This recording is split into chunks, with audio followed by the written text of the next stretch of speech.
Very good morning to all of you. Welcome to the Medico-Legal Conclave of Akriti. Akriti is a group of 18 friends who wants to do something different, not only sitting in a kitty and eating and chatting.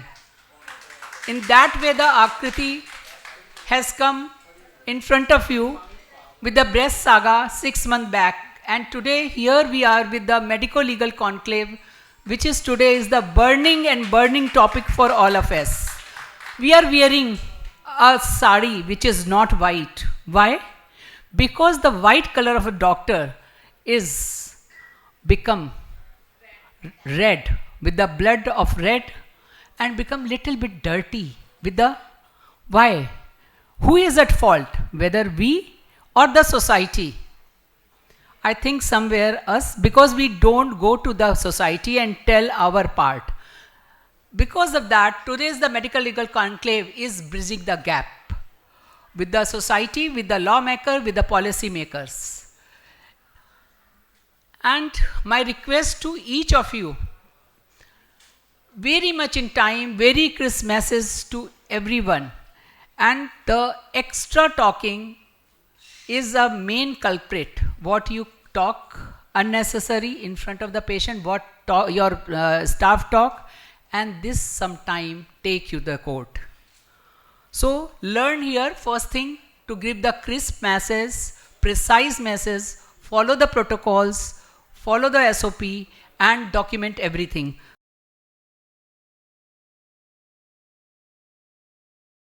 So, good afternoon everyone. I'll be speaking on a very new and a very pertinent topic which has brought us to the fore during the COVID pandemic when we could not connect with our patients physically. So, what are the laws and what are the ethical concerns of telemedicine? I'll be very briefly dwelling upon it and will be quoting a case that happened in 2005 and the doctor was held liable. So we all know it's a medicine over a distance that is practiced, and here all the interventions, diagnosis, the decision making, the subsequent treatment recommendations are based on data and documents which are done or transmitted through telecommunication. Now it can take place between a patient to a physician, between a patient and a physician, when you have to take expert opinion with another physician or with the diagnostic modalities. Now these services during the pandemic times we know have proven indispensable and helped us prevent the pandemic spread any further as much as we could. Now the most important preamble here is that face-to-face consultation is the golden standard and we must remember that. But telemedicine will be used for patients who cannot see an appropriate physician timely because there is inaccessibility, because of distance, physical disability, employment, family commitment, and caring for others or time taken out for others and you could not visit your physician. What was the patient cost involved and the physician schedules. So keeping in this mind all these factors, telemedicine came into vogue. Now the delivery of telemedicine services must be consistent as we are doing the physical consultation with all the ethical norms that we follow. That is very important. Now this is a very important literature search that was conducted in 2021.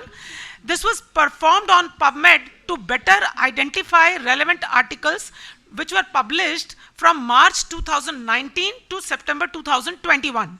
So overall out of all these articles, 24 out of 85 were found to be eligible for this review. And what did they review? They saw the various legal and ethical issues that were concerning the practice of telemedicine. The most important out of these was the informed consent. You failed to inform or inappropriately informed the risks and benefits of remote therapy. Everything cannot be treated remotely.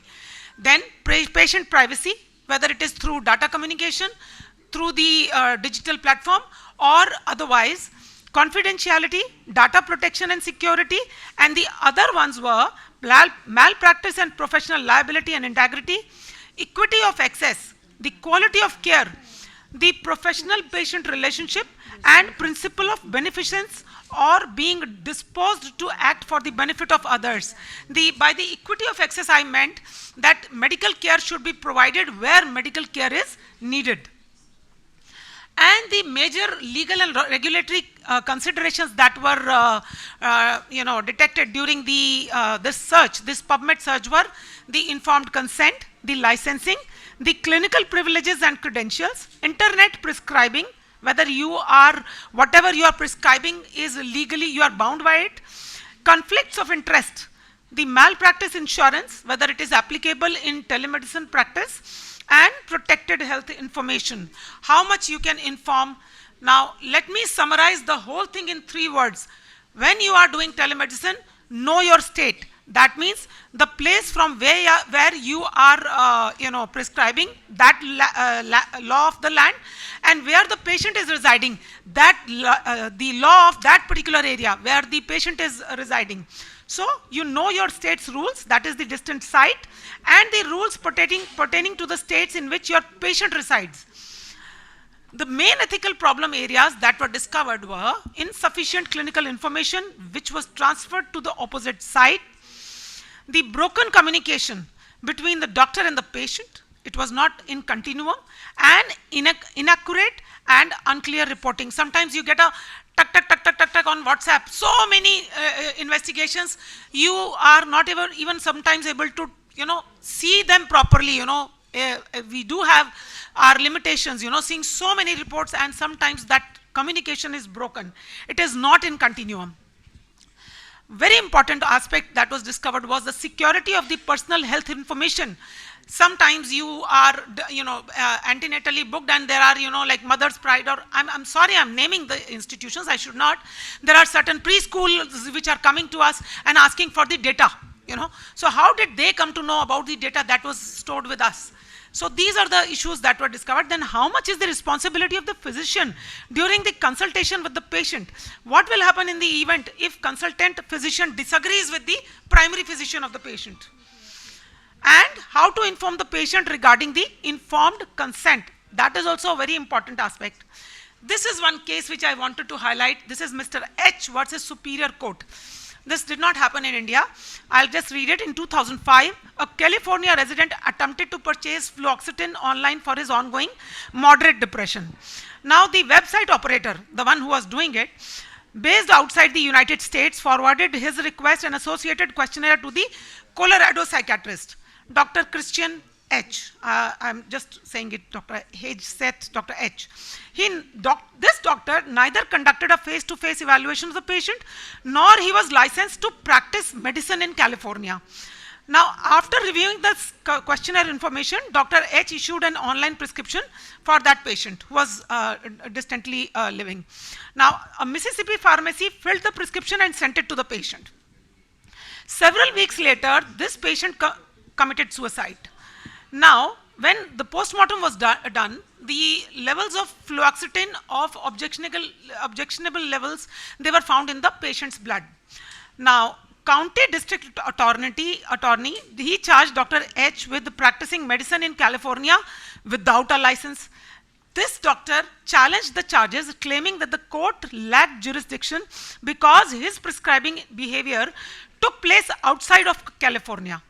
However, the California court ruled against the challenge, and Dr. H pled guilty and was sentenced to 9 months in prison.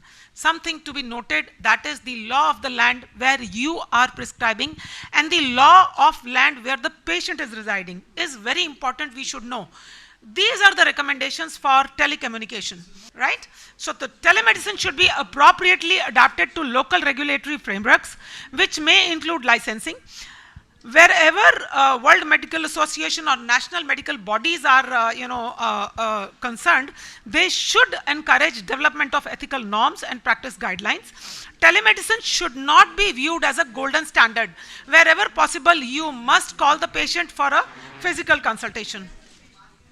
New technologies and styles of practice integration may require new guidelines and standards. Physicians must lobby for ethical telemedicine practices that are in the best interest of the patient. Now this is the Board of Governors, this is the Indian Medical Council, the Medical Council of India practice guidelines. I will just read these guidelines. 3.7.1 says that the principles of medical ethics, including professional norms for protecting patient privacy and confidentiality as per the Indian Medical Council Act shall be binding and must be upheld and practiced. Then registered medical practitioner would be required to fully abide by the Indian Medical Council Regulation 2002 with the relevant provision of the IT Act, data protection and privacy laws as any applicable rules are notified. Then this is 3.7.1 by 3 that an RMP will not be held responsible for breach of confidentiality. This is important if there is a reasonable evidence to believe that patient's privacy has been compromised by the technology breach and not by you. So this is something which is important, I just wanted to highlight. The misconduct, same misconduct that professionally we are liable for when we are doing physical consultation, same rules apply while doing the telecommunication consultations. Then whosoever is insisting, you should not insist for prescription. You should not request solely for teleconsultation for the patient. If the patient is willing to come to you physically, you must allow that to happen. Misuse of patient images and data is prohibited. Telemedicine should prescribe medicines from specific restricted sites, and all those restricted medicines, all those so-called Schedule X drugs and all those should not be prescribed through telecommunication alone. These are the future directives. I'll just sum up after this slide. That is the medical insurance, whether it is applicable to telecommunication through wherever you have charged, and is the patient liable to get the reimbursement? What are the cross-border issues? Your patient, it has happened several times.